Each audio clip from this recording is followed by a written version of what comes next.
বাবা আমাকে টাকা দিয়ে গেছে, বলেছে দোকানে থেকে যা যা লাগবে নিয়ে আসছে, দোকান থেকে যা যা লাগবে নিয়ে আসবো, এনে তারপরে আমি ভাত খাবো, ভাত খেয়ে তারপরে যাব আমি কাজ। Hello everyone, welcome back to my channel. আমি তোমাদের দীপিকা। তোমরা সবাই কেমন আছো?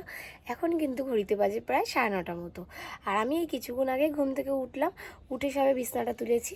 স্নান আজকে কিছুই হয়নি। এখন যাব স্নান করতে। স্নান করতে যাওয়ার আগে আমি ভাত বসিয়ে দিয়েছিলাম, যেহেতু বিশ্ব এখানে কাজ করে, ওকে আমার খাবার দিয়ে আসতে হয়, ওর জন্য ভাতটা বসিয়ে দিয়েছি। আর বোন সকালবেলা রুটি আর আলু তরকারি করে গেছে, ওটাই আমি খেয়ে কাজে চলে যাব। তো সবার আগে স্নানটা করে আসি, তারপরে তোমাদের সাথে আবার দেখা হচ্ছে। আমি ভেবেছিলাম যে স্নান করব তাড়াতাড়ি করে, কিন্তু স্নান আমি করতে পারিনি। একটা কারণের জন্য বললাম না, যে বিশ্ব রান্না করতে হবে। বিশ্বর ওই ভাত করতে গিয়ে, আলু সেদ্ধ করতে গিয়ে আজকে আমার অনেক টাইম লেগে গেছে। আরও কিছু করেছি, চলো দেখাই তোমাদেরকে। রেডিটা হয়নি, কারণ দেরি হয়ে গেছে, 10টা বেজে গেছে। তো রেডি হয়নি, তারপর তোমাদেরকে দেখাচ্ছি আমি কী করলাম। জামাটা পরে নিয়েছি, আর এখন শুধু এই ক্রিমটা মাখবো আর চুলটা বাঁধবো, তো হয়ে যাবে। তো চলো ক্রিমটা মাখি।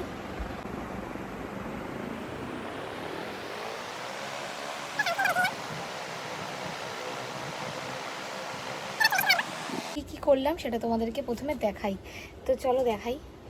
বোন যেহেতু স্কুলে যাবে, এর জন্য আমি সব কিছু কেটে রেখে গেছি, যাতে বাবার তাড়াতাড়ি হয়ে যায়। আর জলটাও আমি ভরে রেখেছি, যাতে বাবা এসে তাড়াতাড়ি করে রান্নাটা বসাতে পারে। তো চলো সবার আগে বিশ্বর কারখানা যাই, দেরি হয়ে যাচ্ছে। কিন্তু রেডি হয়ে গেছি পুরো, কাজে যাব বলে। এখন কাজে যাব না, প্রথমে যাব বিশ্বর কারখানায়, বিশ্বকে খাবারটা দেব, দিয়ে কিন্তু তারপরে আমি যাব।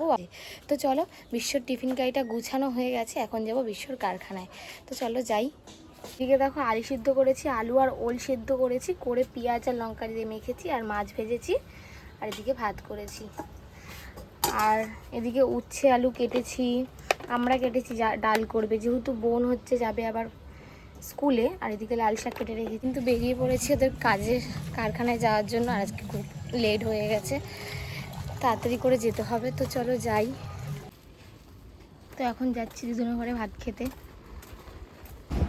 তো জানো তো, আমি বিশ্বকে খাবার দিতে গিয়েও হয়েছে একটা কীর্তি। বাবা দিয়ে গেছিলো 100 টাকা সদাই করার জন্য, আর আমি 100 টাকাটা দোকানে দিয়ে গেছি, সেটা আমার আর মাথায় নেই। তাড়াহুড়া করতে করতে আমি ভুলে গেছি যে 100 টাকাটা আমি দোকানে দিয়ে গেছি, কাকুর দোকানে। তারপরে আমি তো সারা জায়গায় তন্ন করে খুঁজছি, আমার প্যান্টের পকেটে নেই। এবার সারা রাস্তা গেছি, দেখি 100 টাকাটা কোথাও নেই। তারপরে কাকুর দোকানে এসে বলছি, তোমাকে কি আমি 100 টাকা দিয়ে গেছি? কাকু বলছে, হ্যাঁ দিয়ে গেছিস, ভুলে গেছিস? তারপরে দেখি আনিছি। আজকে যদি আমি 100 টাকা না পাই, বাবার কাছে তো খাবো, জন্মে খাওয়া। ওইদিকে দেরি হয়ে গেছে, ভাতও খাইনি। তারপরে বললো কাকু যে হ্যাঁ আমার দোকানে দিয়ে গেছিস।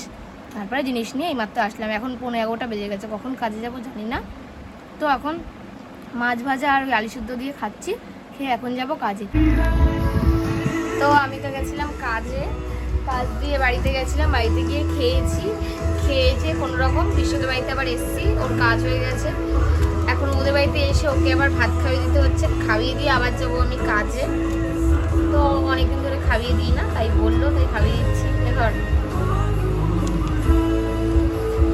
তো ওকে খাইয়ে দাইয়ে আবার কাজের দিকে যাব। আজকে আমাদের বাড়িতে রান্না হয়েছিল কি জানো, লাল শাক, উচ্ছে আলু ভাজা, কাতলা মাছ ওর জন্য নিয়ে এসেছি। ওর মা সোয়াবিন রান্না করেছিল, ও খায়নি, ওর জন্য কাতলা মাছ নিয়ে এসেছি, ওর জন্য ওই দিয়ে খাইয়ে দিচ্ছি। তো চলো, কেমন লাগছে আমাদের একটা জিনিস দেখাই। দেখো, মানে বিশ্ব এসছে, বিশ্বের সাথে সাথে আরেকজন এসছে। কে দেখাচ্ছি তোমাদেরকে। যখন থেকে বিশ্ব এসছে তখন থেকেও কিন্তু ঘরে এখানে এসে বসে রয়েছে, দাঁড়াচ্ছে তাও যাচ্ছে না, আবার ঘুমিয়েই পড়েছে লাস্টে ক্লান্ত হয়ে। কত সুন্দর লাগছে দাদা, দেখেছো কত সুন্দর লাগছে ওকে। এই হাত দেয় না, কত বোঝে ওরা, দেখ কি সুন্দর লাগছে দেখতে। ছাড় না ঘুমাক না, দেখেছো কিউটি একটা, মুখটা দেখো।